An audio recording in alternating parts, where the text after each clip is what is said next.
You can now get a 30-day trial to experience The Athletic for free. Visit the link in the description below to try it now.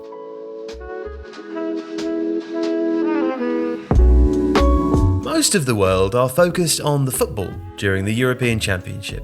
But the two superpowers of the sportswear industry, Nike and Adidas, only have eyes for each other.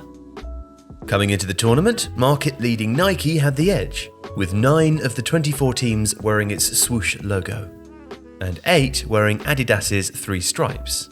Nike have France, England and Portugal, and Adidas has top-ranked Belgium, Germany and Spain. Quantity and quality, then. Plus there's the history of confrontation between the two in football, the most famous example being the tussle over the German national team. In 2006, Nike offered the DFB, the country's football federation, 5 times as much as it was due to receive from Adidas for the next 8-year contract between the two, scheduled to start in 2011. Adidas had been paying €10 million a year for that privilege, and its history with the country's various national teams dated back to 1954, when West Germany first wore Adidas's new football boots. They didn't start wearing Adidas kits until the 1970s, but the link started with these boots and no amount of American money was going to break it. Having initially described Nike's offer of €500 million as madness, Adidas chief executive Herbert Hainer threatened to take the DFB to court, claiming his company's contract lasted until 2014. Now, for a time, German football was split, with some, including Nike ambassador Franz Beckenbauer, saying it made little sense to accept less money from Adidas. And in the end, Adidas held on, just. It was a matter of harmoniously balancing tradition, legal concerns and money, was how DFB president Theo Zwanziger described the decision. But it was not an experience that Adidas wanted to repeat. When it came time to renegotiate the agreement in 2016, it handed the reigning world champions the world's most lucrative international kit deal, £560 million over 10 years, 130 million more than Nike had spent prizing France away from Adidas in 2011. And 3 years later, when the DFB asked Adidas about a training base for Euro2020 and Euro2024, when Germany will host the tournament, the company agreed just to build them a new one.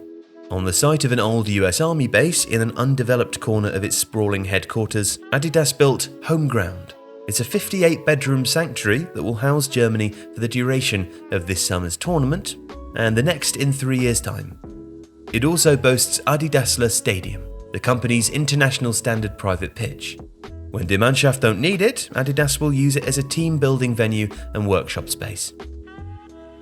But really the question is throwing money at national associations the best way to build market share?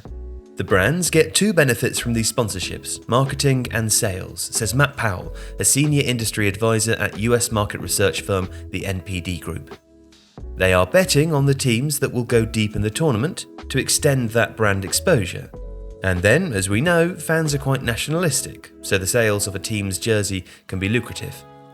Professor Chris Brady, the director of research at the consultancy firm Sportsology, agrees. There will be someone who has worked out the balance sheet value of all of those mentions in newspapers and web articles, the advertising benefits of appearing on millions of TV screens this summer, and the picture of a team wearing your kit lifting the trophy. And then there is the short-term marketing blast that success can bring in terms of sales.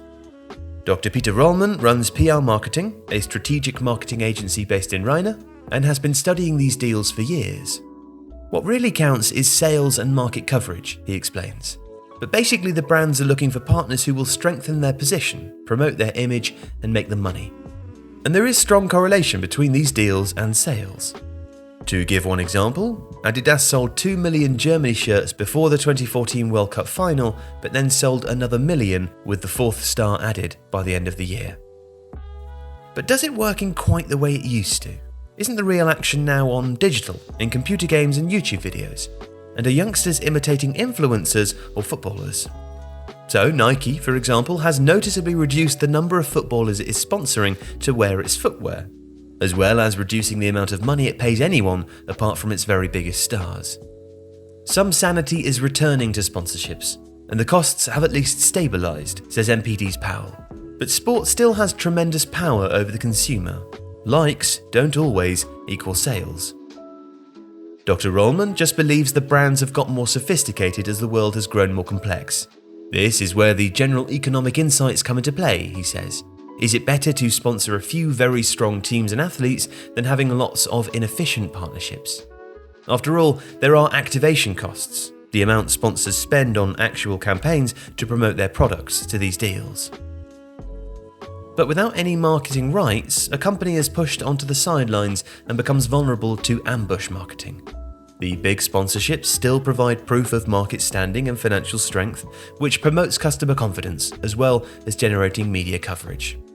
So far, Euro 2020 and its vast audience will be providing all of those benefits.